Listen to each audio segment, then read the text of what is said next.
harus terkait dengan kesehatan gigi anak ya. Ini gigi anak ibu ini harus kita rawat. Kalau udah sakit jangan dibiarkan ibu nggak dapat ini, nggak dapat itu gitu ya. Malah punya masalah. Masalahnya apa gitu. Jadi Anda memaparkan resiko-resikonya terkait quality of life si anak. Ya, yang pertama, kalau udah terjadinya lubang gigi, apa yang terjadi? Akan timbul rasa nyeri kan? Nyeri. Kalau udah sakit, ya, anak-anak pasti udah nggak nyaman. Mereka nggak mau ke sekolah, nggak mau belajar, nggak bisa belajar. Nah, kalau nggak mau ke sekolah sehari, 2 hari, 1 bulan, 2 bulan, apa yang terjadi? Hmm?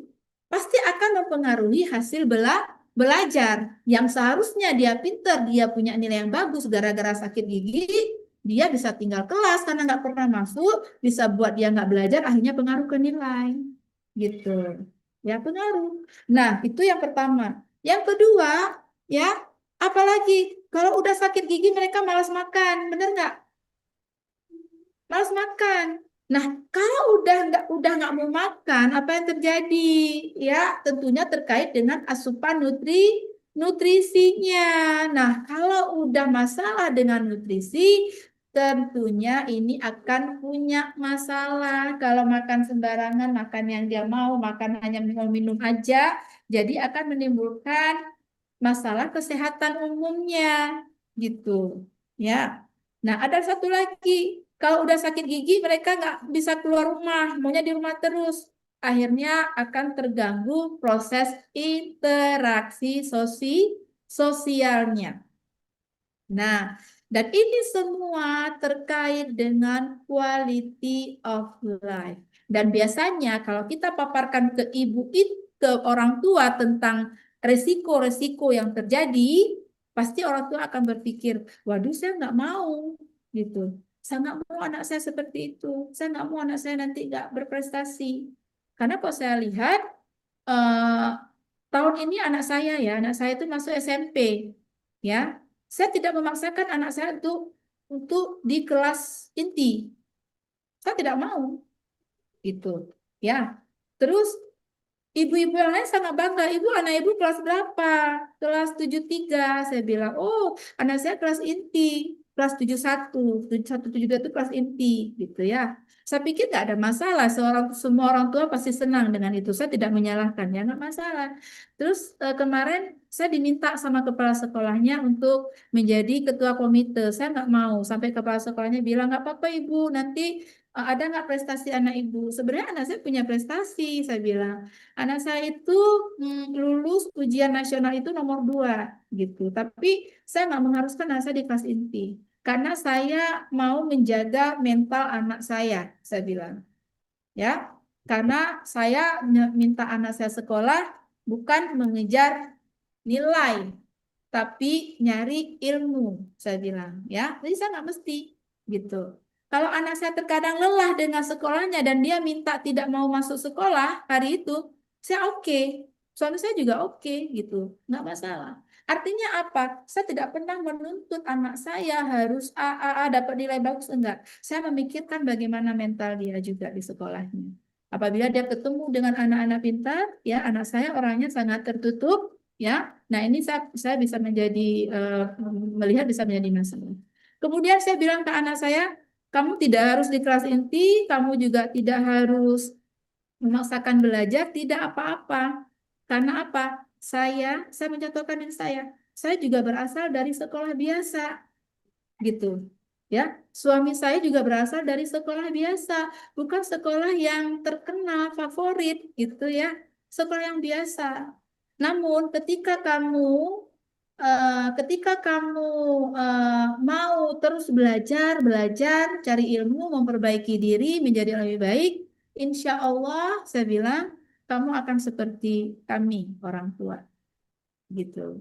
Nah, jadi bagi orang tua, eh, anak adalah investasi mereka, ya. Jadi anak ini tidak boleh terjadi apapun dengan anak mereka, sehingga mereka mengupayakan untuk anak-anak mereka. Nah, kenapa kita nggak masuk untuk ke dalam hal kesehatan gigi, masuk melalui hal-hal tersebut? kita bilang ke orang tuanya, nanti kalau sakit gigi dia nggak bisa makan Bu, dia nggak bisa sekolah, nggak ada nilai bagus. Nah ini saya yakin pasti orang tuanya akan mau mendengarkan gitu, ya. Nah kenapa saya bilang mau? Karena kenapa saya bilang yakin? Karena saya pernah ngalamin itu. Orang tuanya bilang, Bu, kalau gimana caranya supaya gigi anak saya itu nggak seperti saya? Karena dia udah habis semua giginya. Dia nggak mau anaknya itu ngalamin kayak giginya mereka. Terus saya bilang, kalau saya menyampaikan, apakah ibu mau mengikutinya? Oh, saya tentunya saya mau, karena saya nggak mau anak saya seperti kami, gitu. Nah, akhirnya kami menyampaikan, kami masuklah melalui isu-isu tersebut. Akhirnya, alhamdulillah, masyarakat di sana berpartisipasi, kita evaluasi program, ada peningkatan, gitu ya. Nah, ini dituntut ya, dituntut seorang promotor kesehatan, terapis gigi dan mulut untuk bisa menganalisis sampai ke hal-hal seperti itu, menyusun strategi-strategi supaya apa? Pengetahuan ini yang didapat bisa diimplementasikan ke tahapan attitude dan sampai ke dalam kehidupannya sehari-hari. Seperti itu ya. Nah, level berikutnya ketika mereka sudah menimba-nimba memahami kayaknya ini penting kali buat saya, akhirnya mereka punya kecenderungan untuk bertindak. Jadi masuk ke level sikap atau attitude ya. Jadi ada kecenderungan untuk mereka menerima itu, merespon itu, ya kemudian menilai-nilai dan ada kecenderungan untuk bertindak. Namun ya, ini contoh aja nih dulu. Contoh dulu ya. Eh, saya sudah tahu menyikat gigi itu 3 kali sehari. Oke, ini penting buat saya akan melakukan. Gitu ya. Nah, kalau ada pernyataan saya akan melakukan, artinya belum dilakukan. Benar nggak? Belum dilakukan. Jika saya punya sikat gigi, saya akan menyikat gigi. Nah, kata jika artinya itu belum ada sikat giginya. Nah, ini masuk ke dalam attitude. Ya, saya akan melakukan. Ada kecenderungan untuk bertindak, namun belum bertindak. Nah, ini dia di sini level ini. Oke. Nah, ketika dia wujudkan dalam tindakan, saya ini nih pengetahuan. Saya tahu kalau sikat gigi itu 3 kali sehari. Ini pengetahuan ya. Kemudian, oke, masuk ke level berikutnya. Setelah dia timbang-timbang dan nilai, oke, saya akan menyikat gigi 3 kali sehari. Nah, ini saya akan ya, tapi dia belum melakukan. Ini masuk ke sikap. Kemudian, ketika dia akan melakukan dan diwujudkan dalam tindakan, ya, berarti bunyinya di sini saya menyikat gigi 3 kali sehari. Nah, berarti ini sudah masuk ke dalam ranah tindakan atau ranah praktis. Sudah diadopsi, ya, sudah diterapkan di dalam kehidupan sehari-hari. Nah, yang kita inginkan yang mana nih Bapak Ibu? Tidak hanya pengetahuan, tapi juga sampai ke tindakan atau praktis. Ini yang harus kita pahami. Ini dicatat ya, minggu depan kita kuis. Minggu depan saya akan buatkan kuis. Jadi saya nggak kasih kisi-kisi, saya ngasih tahu terus ini soalnya, ini salah satu soalnya. Ya, jadi dicatat. Anda boleh kok nanti menjawabnya sesuai dengan seperti yang saya jelaskan. Karena kalau yang seperti ini Anda susah memahami kan? Susah memahami kan kalau teoritis seperti ini. Tapi ketika saya menjelaskan perbedaan antara knowledge, attitude, ya, praktis, saya harap Anda lebih mudah memahami. Boleh menggunakan bahasa-bahasa saya ketika nanti menjawab, gitu, ya. Makanya dicatat kalau saya menjelaskan. Oke? Nah, selanjutnya, selanjutnya adalah terkait dengan pengukuran dan indikator perilaku kesehatan. Ya, nah kalau pengetahuan, ya ini ada 3 nih, ada pengukuran pengetahuan, pengukuran sikap, dan pengukuran tindakan. Nah, kalau pengetahuan itu biasanya kita itu nanyain tentang cara-cara pemeliharaan. Misalnya, berapa apa ya? Menurut ibu, bahasanya ya, menurut ibu berapa kali menyikat gigi dalam 3 kali sehari? Atau nggak pakai menurut deh, kalau menurut itu lebih ke persepsi ya.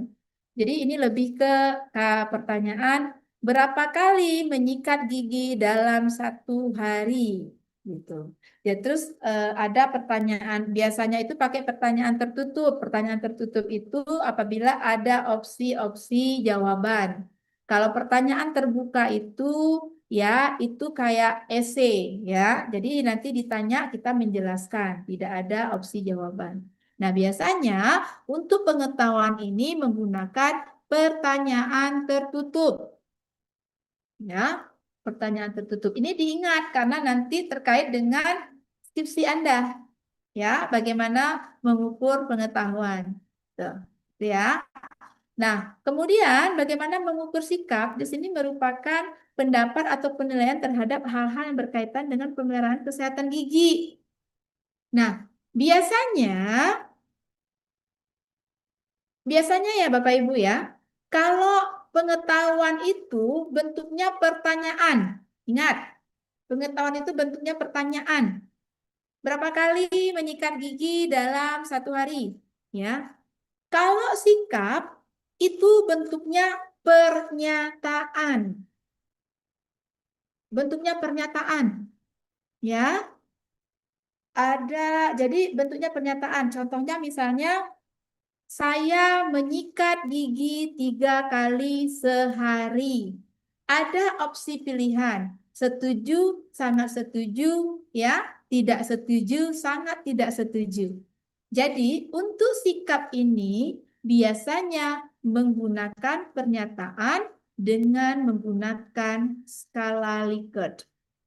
Skala Likert. Skala Likert itu adalah skala dengan option pilihan sangat setuju, setuju, netral, ya, tidak setuju, sangat tidak setuju. Namun netral itu sering dihilangkan karena itu bisa menjadikan bias, gitu ya, bias hasil. Nah, di dalam em, di dalam membuat pernyataan sikap itu ada 2 pernyataan. Dicatat ya, ini nanti masuk pertanyaan juga ujian. Ada 2 pernyataan. Pernyataan favorable sama pernyataan unfavorable. Pernyataan favorable itu adalah pernyataan yang positif, yang mendukung akan keilmuan kita. Contohnya adalah, ya, contohnya nih. Contoh pernyataan favorable, pernyataan positif. Oke. Menyikat gigi itu adalah 3 kali atau 2 kali dalam sehari. Itu yang positif kan? Yang benar, yang seharusnya ya. Itu positif. Oke. Nah, kalau pernyataan unfavorable, itu pernyataan yang tidak mendukung atau pernyataan yang negatif. Artinya yang nggak sesuai. Misalnya, ya, saya akan menyikat gigi kalau ingat saja.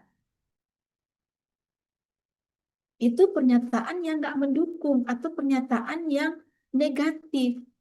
Nah, ini terkait dengan penilaian, dengan pilihan. Kalau pernyataan positif atau favorable, ketika kita tanyakan, kita nyatakan, saya akan menyikat gigi 3 kali sehari. Kalau misalnya dia jawab sangat setuju, nilainya tinggi. Ya kan? Nilainya tinggi. Gitu. Tapi kalau ada pernyataan unfavorable yang negatif, misalnya saya akan menyikat gigi apabila ingat saja. Ketika dia menjawab sangat setuju, nilainya yang paling rendah. Paham maksud saya? Bisa dipahami Bapak Ibu? Karena apa? Karena yang pernyataan unfavorable itu pernyataan yang tidak mendukung atau pernyataan yang tidak benar. Nah, jadi ini nanti terkait dengan penilaian. Kalau saya ulang sekali lagi, kalau dia pernyataannya kita favorable, ketika dia menjawab sangat setuju, itu nilainya bagus karena positif. Kalau pernyataan unfavorable, ketika dia menjawab saya nggak setuju itu pernyataan yang apa namanya nilainya sedikit karena itu pernyataan yang tidak benar atau pernyataan yang salah gitu. Nah, gitu ya. Sehingga ketika nanti Bapak Ibu membuat suatu kuesioner untuk sikap ini, harus ada pernyataan yang positif dan harus ada pernyataan yang negatif. Kenapa seperti itu? Terkadang responden kita, mereka akan menjawab sangat setuju. Ini kan kayaknya bagus ini kok kita setujuin. Ya kan? Ya udah buat sangat setuju aja. Semua sangat setuju. Sehingga apabila pernyataan yang kita buat itu hanya pernyataan favorable atau pernyataan positif, tentu ini akan nilainya bagus semua. Ya kan? Bagus semua. Jadi untuk apa namanya ya, mengalihkan itu, ya cara kita buatlah pernyataan yang unfavorable. Ya, karena apa? Hasil-hasil tersebut bisa membuat bias apabila Anda tidak menyiasati dengan pernyataan favorable dan unfavorable. Jadi jangan favorable semua karena nanti orang-orang akan buat setuju aja. Contoh Anda sendiri kalau ada pelatihan pasti ditanya nanti ya, pematerinya bagus nggak gitu, pasti Allah buat aja lah sangat bagus, sangat bagus, sangat bagus, biar besok diundang lagi gitu. Ya, jadi sulit kita bisa mendapatkan nilai objektif dari seseorang, sulit sekali. Karena apa? Ada pertimbangan-pertimbangan tertentu yang mereka pikirkan. Jadi untuk antisipasinya apa? Bikinlah pernyataan-pernyataan yang mendukung ataupun yang tidak mendukung, positif ataupun negatif. Bisa dipahami Bapak Ibu? Bisa dipahami apa yang saya sampaikan, Ya Allah Ibu bisa, Bu. Oh, Ina? bisa, Bu. Ya Allah bisa, Bu. Nah ya, Alhamdulillah. Kalau misalnya nggak paham, boleh diminta lagi ya. Diminta lagi saya jelaskan, boleh, nggak apa-apa. Cuman mudah-mudahan bisa ya. Karena saya udah ngajar dari jam 8, terus lanjut sampai sekarang, dan saya dalam kondisi nggak makan, nggak minum. Jadi mudah-mudahan eh, dengan semangat saya ini mengajar, ya, mentransfer ilmu ke Bapak Ibu semua, Bapak Ibu mendengarkan dan dapat memahami seperti itu ya. Nah, kemudian yang ketiga adalah praktis. Nah, di sini adalah kegiatan atau aktivitas dalam rangka memelihara kesehatan. Nah, di praktis ini Anda boleh melihat, menilai dengan observasi. Ya, observasi. Observasi seperti apa? Ngamatin gimana cara sikat giginya. Kasih sikat gigi, kasih pasta gigi, suruh dia sikat gigi, atau melalui pantom juga boleh. Lihat bagaimana cara menyikat gigi. Itu boleh. Ya, oke. Gitu. Ya, jadi itu. Kemudian terus Bu, selain amatin, boleh nggak praktis ini, tindakan ini kita ukur dengan pertanyaan-pertanyaan? Silakan. Tapi biasanya praktis ini diukur dengan pernyataan, bukan pertanyaan. Recording in progress. Terlambat ya kita rekod ya. Mudah-mudahan ke depan lebih cepat ya. Ingat ya, saya juga nggak ingat tadi untuk rekod. Jadi bisa diulang-ulang. Oke. Itu jadi boleh biasanya dengan pernyataan. Nah, pernyataan yang sering digunakan menggunakan skala Goodman. Kalau tadi sikap menggunakan skala Likert, ya, sangat setuju, setuju, tidak setuju, sangat tidak setuju. Dan kalau praktis biasanya butuh dia jawaban yang pasti-pasti sehingga sering menggunakan skala Goodman. Skala Goodman itu pilihannya adalah ya, tidak. Ya, ya tidak aja pilihannya. Jadi gimana contoh pernyataannya? Ya, kalau tadi sikap tadi kan saya akan menyikat gigi akan ya. Jika ada sikat gigi saya akan menyikat gigi berarti belum tentu dilakukan ya. Tapi kalau pernyataan praktis ini lebih ke pernyataan begini. Saya menyikat gigi 3 kali sehari. Jadi tidak ada lagi istilah akan, jika, itu nggak ada lagi. Ya, saya menyikat gigi 3 kali sehari. Saya menyiapkan buah-buahan berserat untuk anak-anak saya. Saya mengurangi gula, ya, minimal 2 sendok. Standarnya kan 2 sendok per hari dikonsumsi. Gitu. Terus dia akan menjawab, iya atau tidak, gitu. Ya, kalau misalnya dia menyiapkan eh, apa namanya, saya menyikat gigi 3 kali sehari. Dia menjawab iya, berarti kalau kita kasih nilai, nilainya 1. Kalau dia menjawab tidak, salah ya kan? Yang kita nggak inginkan kan bukan itu ya. Kalau dia menjawab tidak, berarti nilainya 0. Gitu. Ya, paham ya? Nah, jadi kalau misalnya dia, saya pernyataannya gini, saya menyiapkan buah-buahan berserat sebagai cemilan anak-anak saya. Nah, itu kan yang kita harapkan, ya enggak? Yang kita harapkan. Sehingga ketika dia menjawab iya, maka jawaban dia bagus. Kita bisa memberi nilai 1 dan tidak itu 0. Jadi kalau untuk penilaian di praktis itu nilai tertinggi 1, nilai terendah 0. Kalau untuk sikap, kalau yang favorable itu kalau ada skalanya 4, kita ambil 4 aja. Sangat setuju, setuju, tidak setuju, sangat tidak setuju. Kalau pernyataan favorable yang positif, berarti nilai tertinggi itu, misalnya dia jawab sangat setuju ya, berarti sangat setuju itu 4, setuju itu nilainya 3, kemudian tidak setuju nilainya 2, kemudian sangat tidak setuju nilainya 1. Gitu ya. Nah, kalau misalnya untuk sikap attitude ini pernyataannya adalah pernyataan unfavorable atau pernyataan negatif. Ketika contoh ya, contoh lagi biar Anda paham. Pernyataannya adalah eh, saya yang unfavorable ya. Saya menyikat gigi apabila ingat saja. Kalau berarti dibalik ya.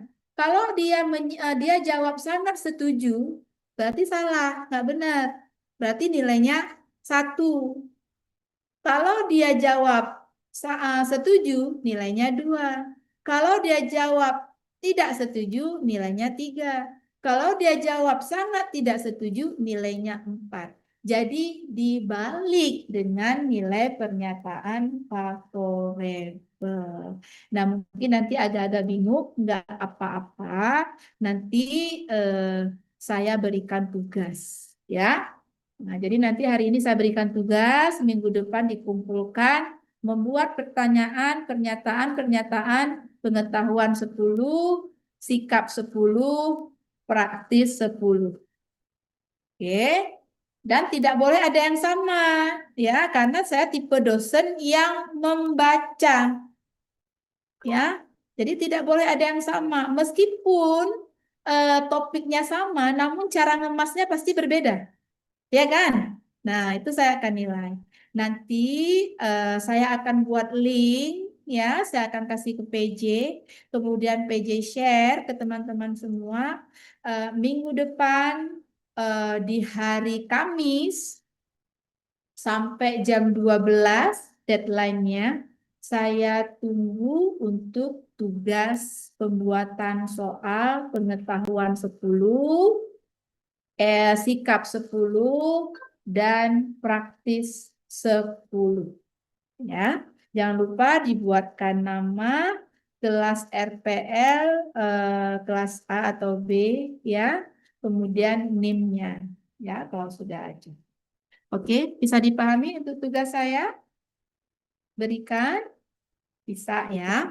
Ya, selanjutnya. Selanjutnya adalah ini ada sekian orang yang mau masuk, tapi sudah terlambat, nggak boleh masuk lagi.